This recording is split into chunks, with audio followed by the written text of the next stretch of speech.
1. Mercy and Justice.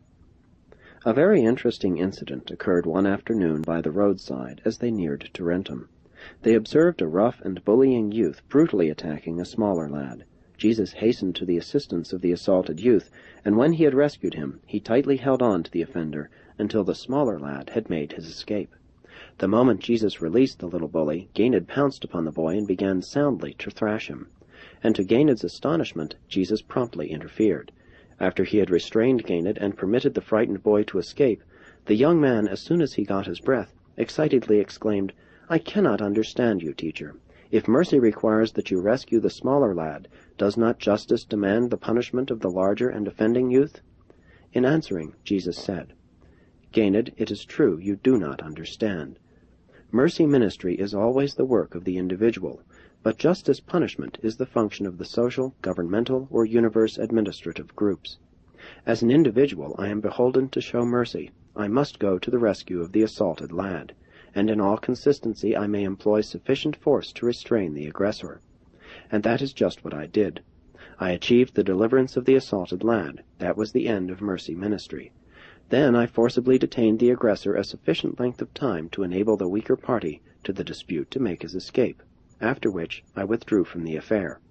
I did not proceed to sit in judgment on the aggressor, thus to pass upon his motive, to adjudicate all that entered into his attack upon his fellow, and then undertake to execute the punishment which my mind might dictate as just recompense for his wrongdoing. Ganid, mercy may be lavish, but justice is precise. Cannot you discern that no two persons are likely to agree as to the punishment which would satisfy the demands of justice? One would impose 40 lashes, another 20, while still another would advise solitary confinement as a just punishment. Can you not see that on this world such responsibilities had better rest upon the group, or be administered by chosen representatives of the group?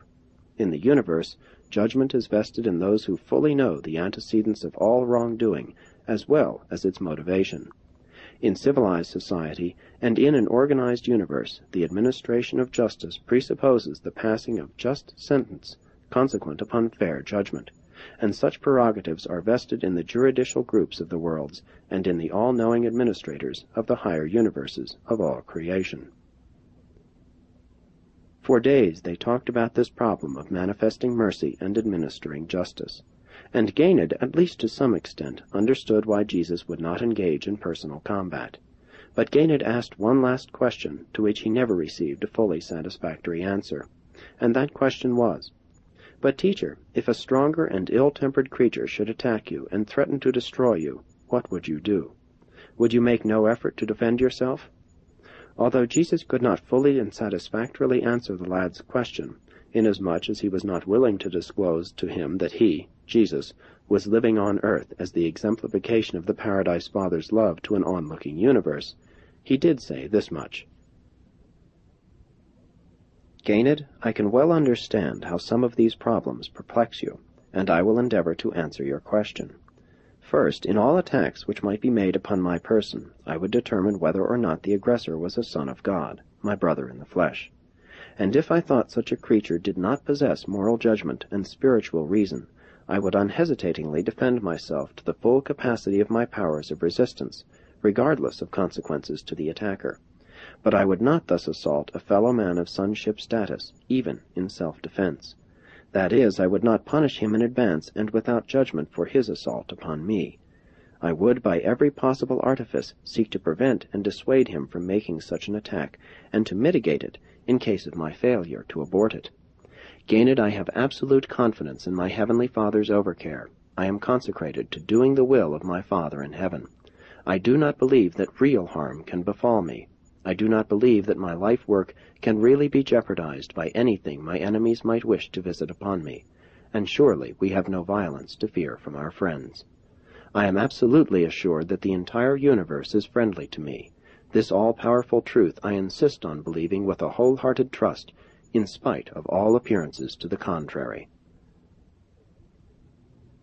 But Ganid was not fully satisfied.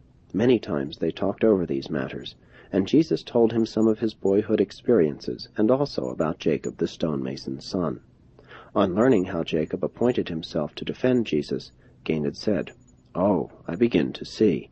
In the first place, very seldom would any normal human being want to attack such a kindly person as you, and even if anyone should be so unthinking as to do such a thing, there is pretty sure to be near at hand some other mortal who will fly to your assistance, even as you always go to the rescue of any person you observe to be in distress. In my heart, teacher, I agree with you, but in my head I still think that if I had been Jacob, I would have enjoyed punishing those rude fellows who presumed to attack you just because they thought you would not defend yourself. I presume you are fairly safe in your journey through life, since you spend much of your time helping others and ministering to your fellows in distress. Well, most likely there'll always be someone on hand to defend you. And Jesus replied, That test has not yet come, Ganid, and when it does, we will have to abide by the Father's will. And that was about all the lad could get his teacher to say on this difficult subject of self-defense and non-resistance.